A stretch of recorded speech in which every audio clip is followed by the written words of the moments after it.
All right, welcome to Tradition. My name is Jeff Kassman, and I'm here with my friend Jim DePiante. Hi, Jim. Hi, Jeff. Hello, everyone. Welcome back, folks. This series, Welcome to Tradition, is all about answering the questions that traditional Catholics have about the things that we believe, the things that we do, and why we do them, the history behind them. But remember that in the last 60 years, there's been a huge break with tradition.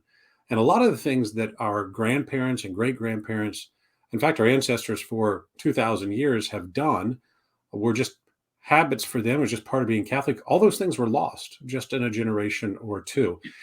So even people who've grown up in tradition may not have been doing the things that just a generation or two ago were the norm. And so that's what we're talking about.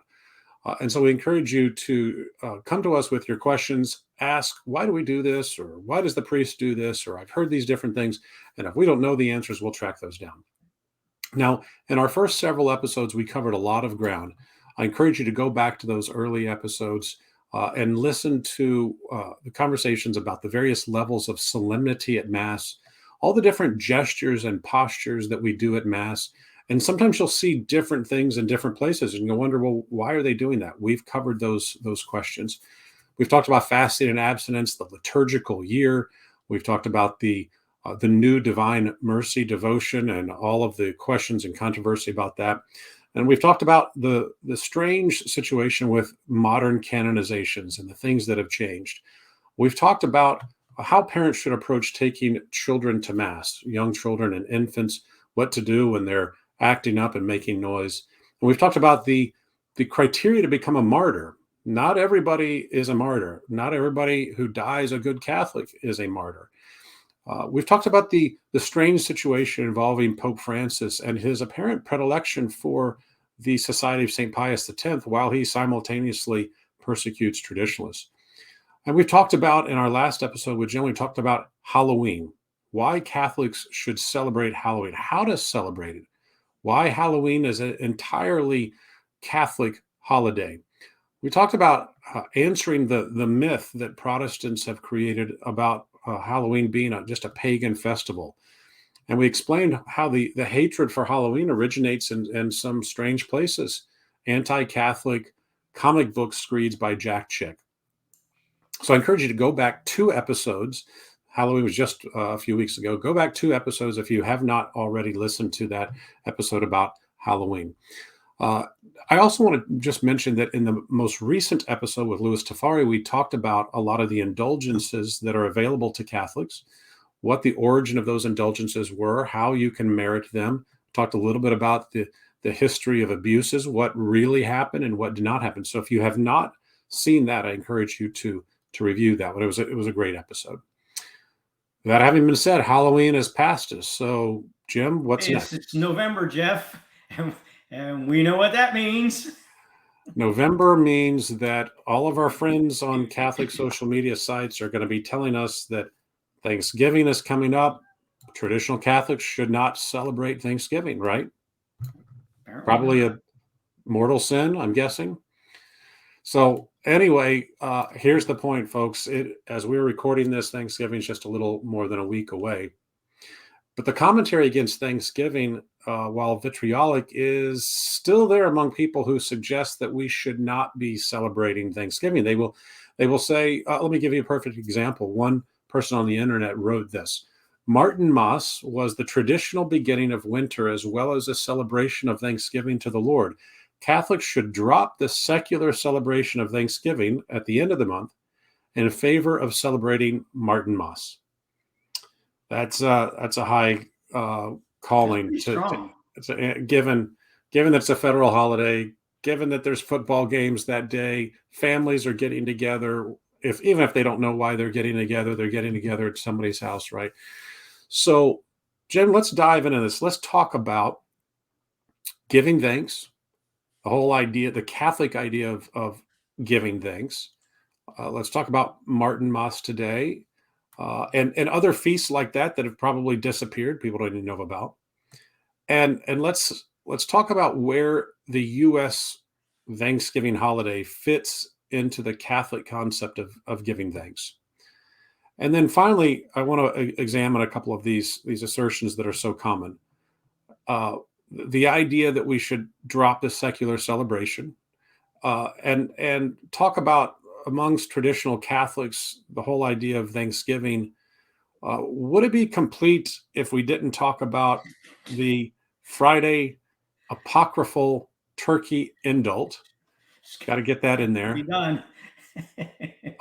But let's start with giving thanks.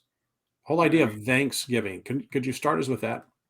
Sure. So the essential human problem, which we moderns are not particularly cognizant of, is the problem to solve is that of sustenance. We have to eat, and historically, less so nowadays. There's a lot of uncertainty associated with having enough to eat. The notion that we should be grateful for what we are given is something that apparently is written in the human heart because it exists in all cultures and has existed for all time. Even going back as far as our first parents, Abel offered the fattest of his sheep as an oblation to God.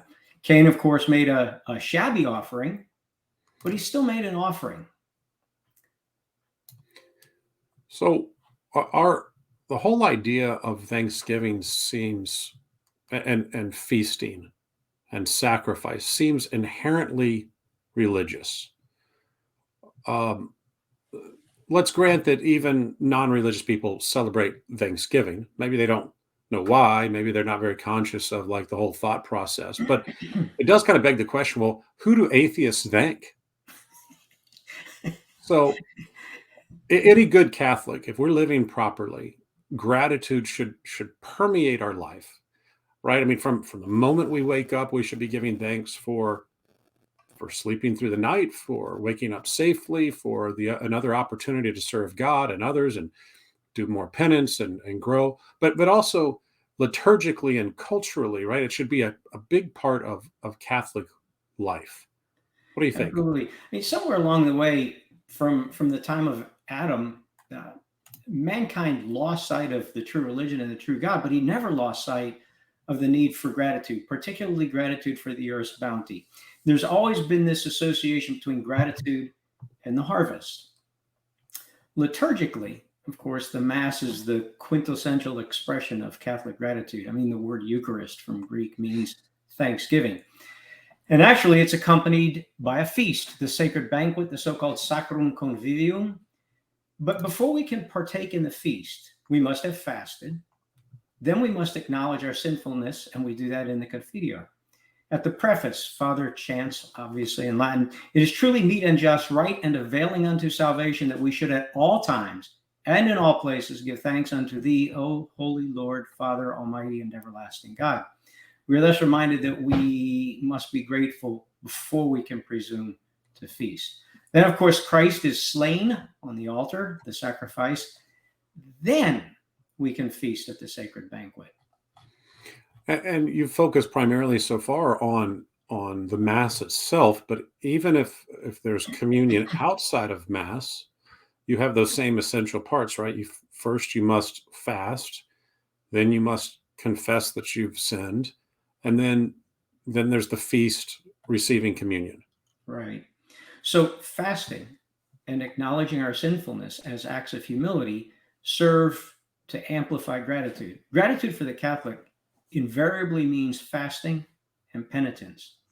We fast for some number of hours before we go to communion. We fast, or we used to, on the vigils of big feasts. We have the minor rogation days before the Feast of Ascension. Before the great feast of the Nativity, we have a 4-week penitential season of Advent. And before the greatest of feasts, that of Easter, we have the 6-week penitential season of Lent. Liturgically, we fast as preparation before we feast. There's Passion before there's the resurrection. There's Good Friday before there's Easter. There's mourning and weeping in this vale of tears before there's the beatific vision, the eternal feast. And this leads us into a brief review of the Ember days, I think would be appropriate. Now, a few episodes back, I had Louis Tafari on, and he did a deep dive on the Ember days, where they came from, the history with the Romans, the practice over the Middle Ages and the Renaissance period. It was really fascinating. If you're interested in Catholic history and or if you've got kids like I do, and they say, "Hey, why is it called Ember, and where did it come from, and why do we do it?" It was a great episode. So, folks, go back and find that one on Ember Days. But Jim, would you review kind of the high level? What are the Ember Days? What do they mean to Catholics? Where do they fit into this concept of Catholic gratitude that we're talking about? So they are liturgically prescribed. So they are absolutely a liturgical function prescribed by the church precisely for the purpose of thanking God for the gifts of nature. And rather than a once a year orgy of feasting, the church observes a 3-day penitential period 4 times a year. So the Catholic expresses gratitude by denying himself rather than by overindulgence. These Ember Days are inextricably tied to the agricultural cycle. They are a Christianization of the practice of the heathens of Rome to celebrate the harvest. So the Ember Days really are of pagan origin. In fact, they are. But again, gratitude is an inherently human response. It's perfected in the Christian religion, but it's a human response. And even pagans, they got a lot of things right. Sure, and I think it's okay for us as Catholics to recognize the true history of mankind, and how God has worked even sometimes through evil to bring good things about. And so the church in her wisdom and glory has taken those things, blessed them, Christianized them, as you've said. And so even if there were some practices that were of pagan origin, but they were good things like being grateful, that's a wonderful thing, right? Right. So we've talked about the Catholic expression of gratitude. It's not just limited to liturgical expressions, though. Right. So culturally, this is interesting. It's been expedient to tie Catholics expressing gratitude to Catholic saint days that just happen to come at harvest time, even if there's no plausible connection between the saint and the harvest. I mean, recall from our Halloween episode that All Saints Day was actually moved from May 13th to November 1st, exactly to coincide with the harvest. Then there's Andermass. So we have Martinmass, the Mass of St. Martin. We have Andermass, the Mass associated with the Feast of St. Andrew on November 30th. That was celebrated as a harvest feast. This is interesting. The Feast of the Assumption, August 15th in Italy, rather than move August 15th to the pagan day, the pagan feast of Ferragosto was moved so that it would coincide with the Feast of Our Lady of the Assumption. In fact, the Feast of the Assumption in Italy is called by the pagan feast name Ferragosto, the Ferie of Agosto, the holiday of Augustus. Yes, Jeff, the Feast of the Assumption has pagan origins. Yeah, I mean, I think it's great that we've taken those days and we've Christianized them. We've turned them into not just natural feasts that were celebrated by pagan people, but divine feasts, supernatural events in the lives of Catholics. Absolutely. In Germanic countries, the same Feast of the Assumption is a day of Thanksgiving. This one is particularly interesting to me. August 6th, the Feast of the Transfiguration, intentionally corresponds with the Jewish Feast of Tabernacles, which was a celebration of the harvest, and August 6th in many countries is a celebration of the harvest. Then we have Michaelmas, Michaelmas, the Feast of St. Michael, September 29th. Another one of those days that fortuitously occurs in the fall and therefore has been associated with the harvest and has become a huge harvest feast, particularly in England, among other places. Interestingly, many of these feasts feature roast goose. These feasts were perpetuated amongst the formerly Catholic Anglicans. And likewise, the idea of these feasts persisted among the formerly Anglican Puritans, though they were completely divorced from any connection with the saints. So Puritan Thanksgiving in the United States, it's only fair to say it has Catholic DNA. Catholic days of Thanksgiving have Jewish DNA. Jewish days of Thanksgiving have pagan DNA. Oh dear. And pagan days of Thanksgiving just have DNA, because thanking God for the earth's bounty is in our DNA, which is a less eloquent way of saying it's written on the human heart. Culturally, there is no question that U.S. Thanksgiving is Catholic in origin. Yeah, I think one of the things it's good for us to remember is that even though we live in a world which is now very universal, right? We look at our phone and it doesn't matter where we live or where we've grown up. What our culture is, we can see all of these feasts. We can treat them equally, right? Even though 200, 500 years ago, 1,000 years ago, those feasts were probably, if celebrated at all, were probably only celebrated locally somewhere. We've now inherited all of those traditions, and so you see, as you itemized it throughout the harvest season, you have all these different customs that they're very, very regional. So the Germans would have celebrated Martinmass, right? And the Italians would celebrate something different, and the English typically would celebrate Michaelmas. Michaelmas in England is still a big deal. Yeah. And it's good for Americans listening just to remember how much of a Protestant culture we live in, and how much of the history of the United States is very Protestant. So, and particularly Puritan. And Puritan, that's right. So of all the Catholic feasts, for most Europeans, Martinmas would have been the biggest fall harvest feast. What is Martinmas? Well, it is the feast of St. Martin of Tours. It is celebrated on November 11th.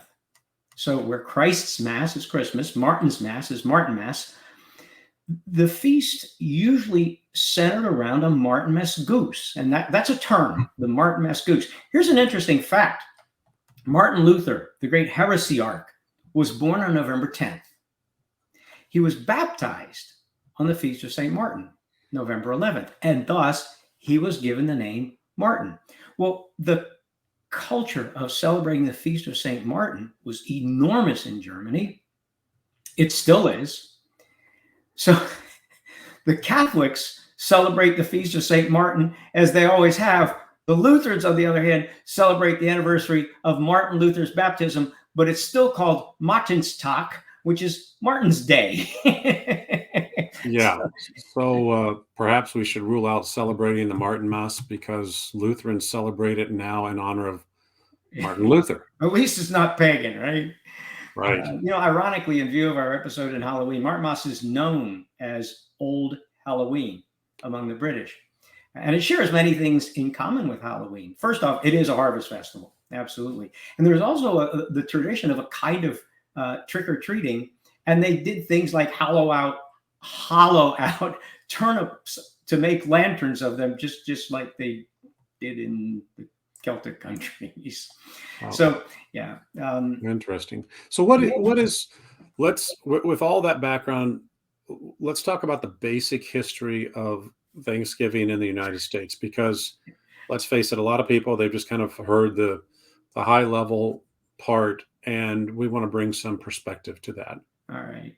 Well, there are some things we all know, whether or not they're true. The lovely story of the Puritan pilgrims. Why do we call them pilgrims? I mean, whose dumb idea was that? They didn't call themselves pilgrims. The calling them pilgrims, to give it all a very sort of quasi-religious connotation, that didn't come until centuries later. Anyways, the story goes that they sat down peacefully with the Indians to celebrate harvest bounty and to take a break from slaughtering each other for at least a day. The pious Puritans had come to the New World to escape persecution, to escape prejudice. And so after the Anglicans broke from the church, the Puritans broke from the Anglicans. And the Puritans are an odd lot, and the Anglicans didn't want them making the kind of trouble that they made. And so they persecuted them. But And the Puritans weren't having any of that. And so some of them escaped to the New World, and others of them actually killed the lawful king, Charles I, in 1649. The first thing they did after they killed their king was ban Christmas. And they proposed a very sober Thanksgiving Day as a substitute for the Christmas of the Anglicans and the Catholics. And they didn't make much of a distinction between Anglicans and Catholics. Yeah, and it's hard for us to understand maybe today, but if you think back to the ideas of the time and just how militant these former Anglicans were, they saw Catholics and Anglicans, and maybe with good reason, right? Because a lot of the liturgy and the bells and the smells, the whole idea of priests and sacraments. The whole idea of Christmas. Yeah, let's face it, there was a lot of, at least on the surface, Catholicism left in Anglicanism in the 17th century, and they hated far more resemblance between Anglicanism and Catholicism than there is between Puritanism and pretty much anything else. Puritanism is essentially evangelical. Catholicism and Anglicanism, of course, are essentially liturgical. Right. So they've killed their king. They've banned Christmas and proposed a very sober Thanksgiving Day as a substitute for the Christmas of the Anglicans and Catholics. So Parliament decreed that the day of Christmas should be a day of fasting and humiliation for Englishmen to account for their sins. I mean, it's the right idea in a way that Thanksgiving should incorporate fasting and penitential acts, but not on the very day of a great feast. Besides, Catholics already had that worked out, the penitential part of it worked out, because they had 4 weeks of Advent prior to Christmas. In fact, it became law on Christmas Day. They kept shops open and churches closed. And they disparaged Christmas, calling it, among other things, Fool's Tide. So what we would call Christmas Tide, they called it essentially Idiot's Tide or Fool's Tide. And by the way, to be very clear, we're talking about Puritans banning Christmas among Anglicans, not among Catholics. Because by that point, there weren't very many Catholics left in England, and those that there were underground. The Puritans of New England eventually did the same thing as those in England. They made it a criminal offense to publicly celebrate Christmas in Massachusetts. I mean, they loathed Christmas as a celebration. They particularly, and maybe rightly, loathed the way their Anglican countrymen desecrated Christmas through overindulgence. They also believed the hogwash that Christmas had pagan origins. And Jeff, we got to do a show on pagan origins. just talk about why it's just a bad idea to talk about pagan origins. Everything's of pagan origins. And by the way, those of you who are still troubled about Halloween trick-or-treating will be very disappointed to know that at Christmas, the English would dress up, Anglican and prior to that Catholics would dress up in costumes and go door to door, essentially trick-or-treating. Anyways, until well into the 1800s, businesses and schools in Massachusetts actually remained open on Christmas, and many churches actually remained closed. It wasn't until 1856 that Christmas became a public holiday in Massachusetts, although it had been in every other of the original states. You know, I grew up in the South, as I mentioned before, and even in the 90s here in the South, in Tennessee, the kind of the buckle of the Bible Belt, if you will, the really hardcore Protestants were very anti-Catholic, and you would run across people who refused to celebrate Christmas. You know, they were angry that schools were closed. They were angry that the government was closed. They would, hold, really, they were vigils against anything related to Christmas. Yeah, the basis for that is because the date of Christmas doesn't show up in Scripture. So evangelicals tend to discount it. So do the Jehovah's Witnesses, by the way. Yeah. So that was a real thing not too long ago. Perhaps not up north where Catholicism was much more the majority, but certainly here in the South there were those kinds of people who saw all of what was Christmas back then. They thought it was pagan, or worse, they thought it was papist in nature. Oh, God forbid! Yeah. Just for the record, we're going to do a show on Christmas coming right up, aren't we? Yeah, Yeah, we're going to have a couple things coming up regarding Christmas and, of course, Advent. So let's talk about, are there any reasonable criticisms of Thanksgiving in the United States? It's fair to say it was instituted by Puritans as a substitute for Christmas, which they had banned. That's a reasonable criticism. I'm not sure what it means in terms of how we should react to that. It's also fair to say it's not liturgical, and it's not. But not all of the instances of Catholic Thanksgiving are liturgical. By the way, to celebrate Christmas, even in a religious way, on a liturgical day, doesn't make it liturgical. The celebrations of Martinmass are not liturgical. They just happen to be made to have coincided with a liturgical event. It is fair to say that Thanksgiving inclines toward overindulgence and gluttony. And it's almost fair to say it's becoming secularized. But I mean, what does that mean? The idea that we're giving thanks for the earth's bounty, who are we thanking? Like each other? I don't know. And then again, as you pointed out, who do atheists thank on Thanksgiving Day? Well, I think it's a very fair assessment to say that Thanksgiving it's a secular event now, right?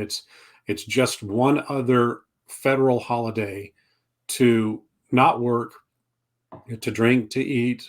You get together with the people you like, and most folks. We're going to see this all in the next week, right?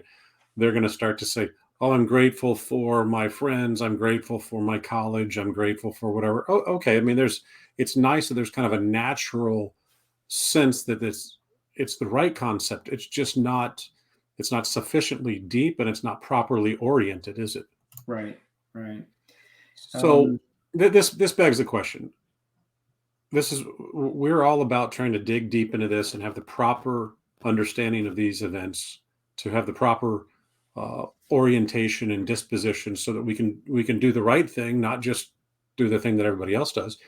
And also for those of us with children, that we can pass on that understanding, those practices to our children. So should Catholics reject Thanksgiving Day in the United States, whether because it's got Puritan origins or because it's common to overindulge? What should be the right response to this? Why? I mean, when the notion of Thanksgiving was founded, it was absolutely, conceptually, intentionally religious.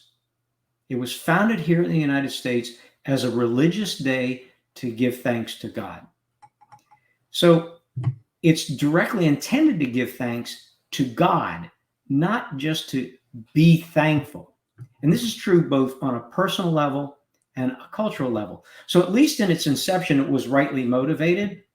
I mean, okay, it may not be a Martinmass goose, but the U.S. Thanksgiving turkey, it's not a bad substitute.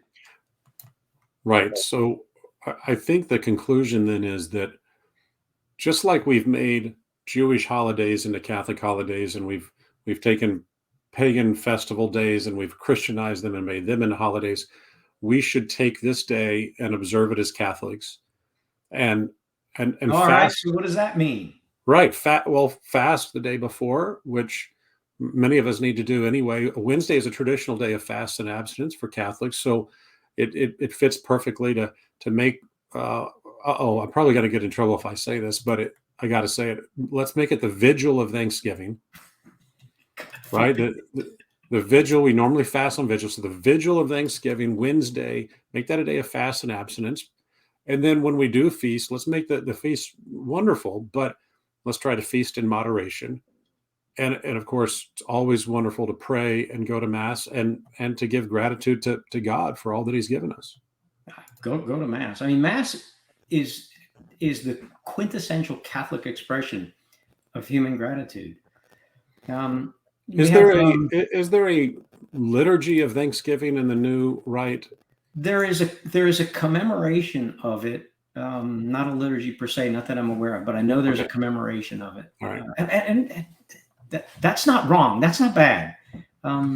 If you're going to go to Mass on Thanksgiving Day, the great Thanksgiving, the Eucharist, it's not unreasonable to Catholicize it by making it quasi-liturgical, by commemorating it in the Mass.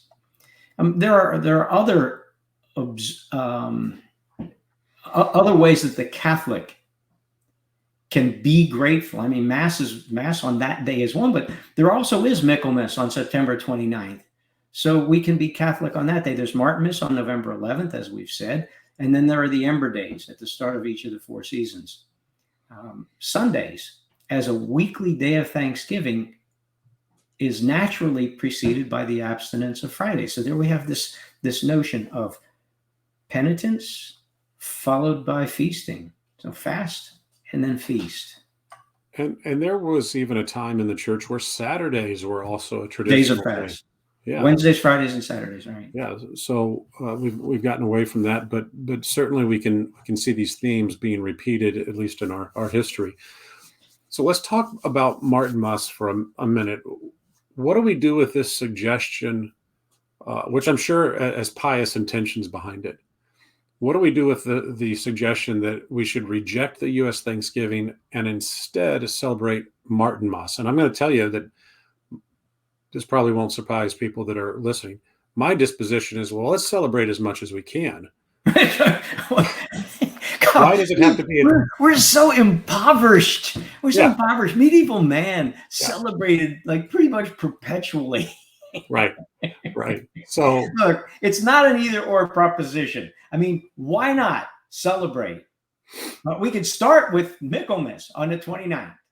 Celebrate it in a big way.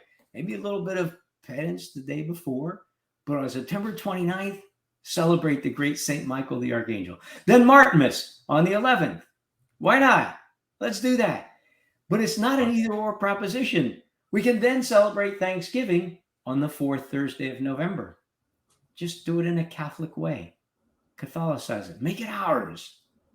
Yeah, and maybe there are family traditions that can be developed that are distinctly Catholic, like going to a local cemetery on that day to pray. It's still November. That's right. So let's claim it and make it ours. All right, now we got to get to this, perhaps the most important part of the whole conversation. Most controversial, without a doubt. So now that we've agreed to feast in typical American way, there's going to be. Now we're looking for a way out. We're going to feast, but we want to, we want to have our cake. We want to eat it too. So we're gonna make an excess of food.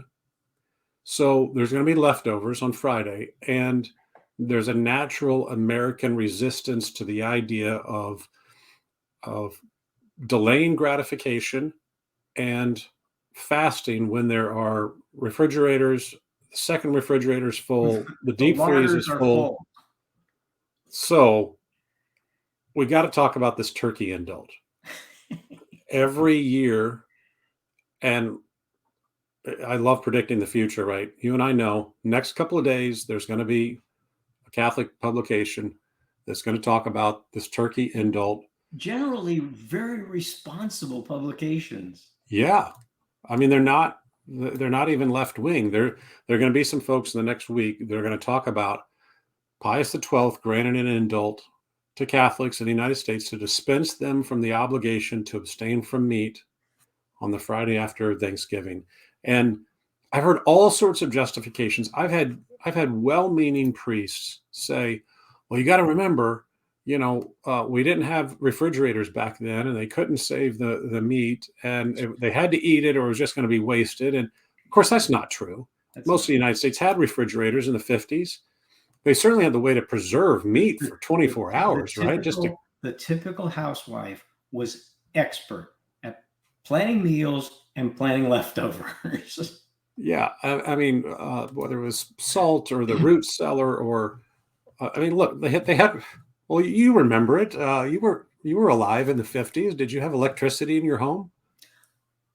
Well, I lived up north, so it was okay. Yeah, I mean, it was cold. So when I first started to think about it, I thought, wait a second, this doesn't make sense. It's horrible. It's horrible. But you and I have dug into it a little bit, and it's not really clear that there ever was an indult. And if there was, well, you tell the rest of the story. Well, the first thing is every article you've ever read never cites a source. There's never a reference given. Now, a papal indult is a thing. It's an official act of the Holy See. And so if there was a papal indult enacted, it would be recorded in the place where these things are recorded, which is the Acts of the Holy See. Yeah. These things are sufficiently important that there must be a paper trail. There is no record of it where you would expect to find such a record. In any event, John 23rd absolutely did issue some indults with respect to fasting. It's extremely likely. So the year given is typically 1958. Well, recall that Pius XII only lived for a very short time into 1958, and then he was succeeded by John 23rd, who did release certain indults. So if there was one, it was John 23rd. If there was one, it was only for 1 year. It was not a perpetual indult. There's no track record of perpetual indults for this kind of thing. But if there were, there'd be a record of it. And there's not. So I say it never existed. Yeah, that does seem to be the overwhelming evidence. And yes, people are you're gonna write us and you're gonna comment and you're gonna link to all of those links that show up on the first or second page of Google. Yep, we've checked them out. We read them. We know. But at the bottom of some of those very long articles, the conclusion is it says something along the lines of, we made this up. Yeah, we can't find it, but maybe it's there. And the interesting part about all this is there's a lot of conversation about that, but it's pretty much irrelevant today, it's right? Totally because irrelevant. Even if there was that indult in the 50s or the 60s, it's meaningless now in the context of the obligations for Catholics in the United States and in most places. We covered this back in episodes 5 and 6. Canon law clearly states that abstinence from meat is to be observed on all Fridays, unless there is a solemnity. Solemnities, of course, don't exist in the old rite, but in the new rite, a solemnity, if it falls on a Friday, which would effectively be kind of the equivalent would you agree, a holy day of obligation? Holy day of the old obligation, rite. A first-class feast. The solemnity is what we now call first-class feast. Yeah. And we were dispensed on days when a holy day of obligation fell on a Friday, but not just for a first-class feast. So that's a big difference between the old calendar and the new. Right. But even that having been said, we've made that distinction. It's, if you want to follow the old practices, that distinction hopefully helps. But even with that having been said, the national Episcopal conferences have been given the authority directly from the Holy Father to substitute other penances if they deem that appropriate. And in the United States, as in many other places, the Episcopal conferences have terminated that obligation to abstain from meat. And here in the U.S., what that means is you must substitute an alternative penance or some sort of other penitential practice. It's pretty broad when you talk to canonists. So it's kind of all irrelevant anyway. Right, because Catholics aren't bound to abstain in any case, and a lot of us do voluntarily. But if you're doing something voluntarily, all you have to do is not do it. You don't need an indult to dispense you from what is not required. Right. So we're going to get these questions, and I'm not just for my kids, but there's going to be moms who've made up all this food and they've got family in for the weekend, and all of a sudden, and I'm not trying to make light of it, this is a serious thing. If you got a bunch of people at your home for 3 or 4 days and you're trying to feed them, you got all these leftovers, and then your mean husband says, well, we normally abstain on Friday. Where's the fish? Where's the fish? And mom is thinking, I got all this leftovers. I could easily feed these people. Why do I have to go out and, especially these days with inflation, the cost of groceries, do I have to go out and buy salmon or fish or whatever? And so bottom line is, Uncle Jim, should we abstain from meat on the Friday after Thanksgiving? Well, no. Not if you think you already do enough penance. On the other hand, Okay. I don't know.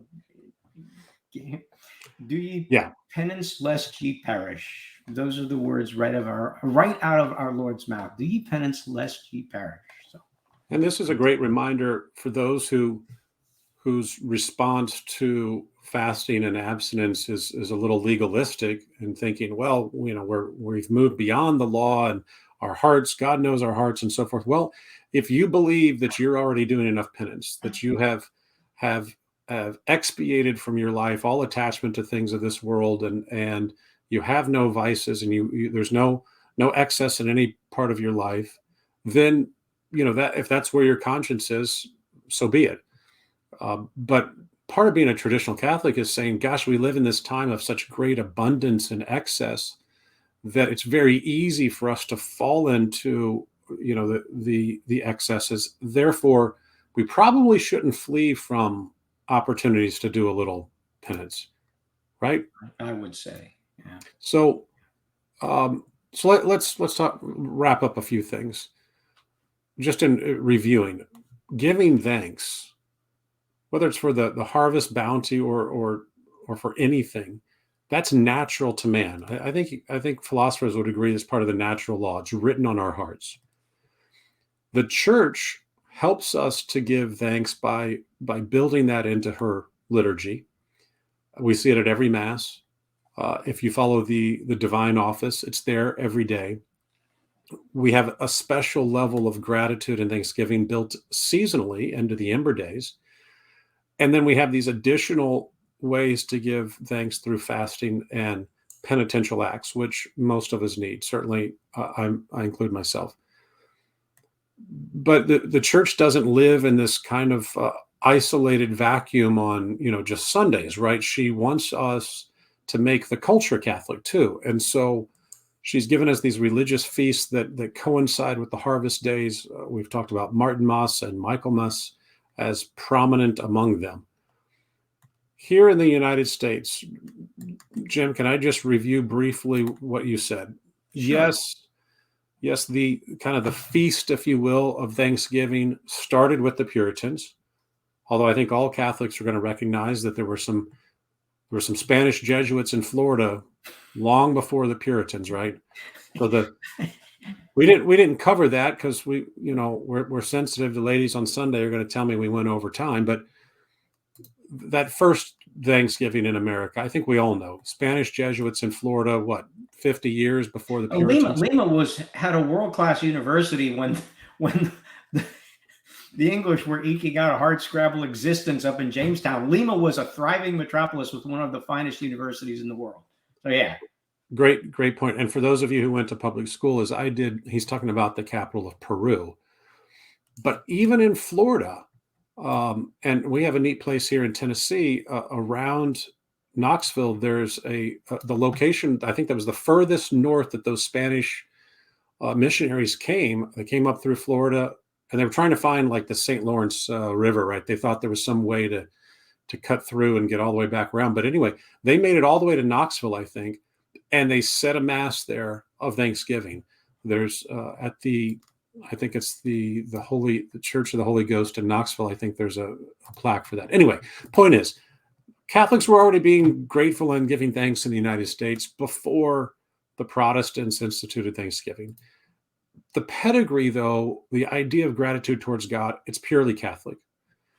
This particular feast is not liturgical, so we don't have to worry about like, oh, I'm becoming a Protestant by being thankful on this day. No, it is religious, but its religious orientation is properly oriented, right? Giving thanks to God. And so we should Catholicize it in our own lives. There's no reason to reject it. Is that a fair summary?